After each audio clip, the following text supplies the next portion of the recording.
Thank you so much for tuning into your marriage journey with Toyosi Rebogo. Last time we talked about marital myth, and I talked about the wrong person myth. Today, I'll be talking about the second myth, which is my spouse should make me happy. Let's get started.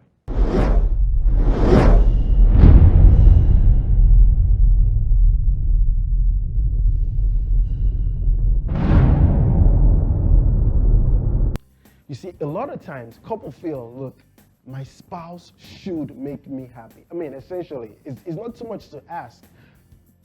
If you take a step back and you really pay attention when couples exchange their marital vows, while they're exchanging the marital vows, there are underlying assumptions there. The assumption is this: you will make me happy as long as I'm in this marriage, amongst other assumptions. But the reality is this: if you are not happy by yourself, nobody can make you happy. You have to be happy first as an individual and not expect your couple to always make you happy, always know the right things to say, always know what to do. They don't have all the answers. If they did, then they will be God. It takes a God to always have the answers.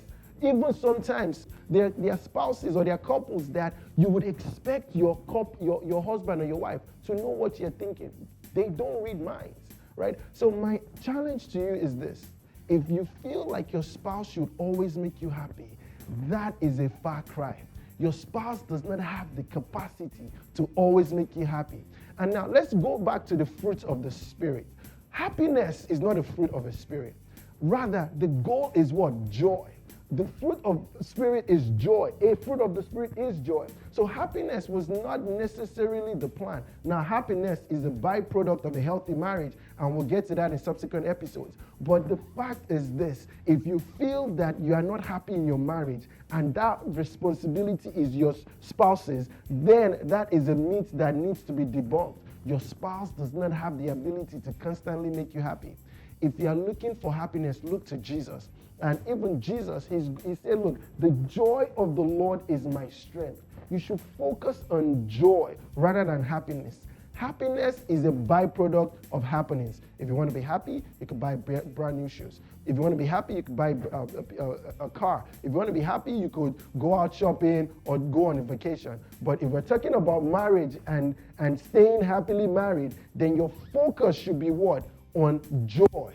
How do I experience the joy of the Lord that will strengthen me in my marriage? I speak to everyone that is experiencing whatever ache it is that they're experiencing in their marriage. And I decree and declare that God will perfect your home, that God will make your home heaven on earth. To that couple struggling in their marriage, I speak life into your marriage, and I decree that God will perfect your home. Thank you so much for listening. You have a wonderful week, and God bless.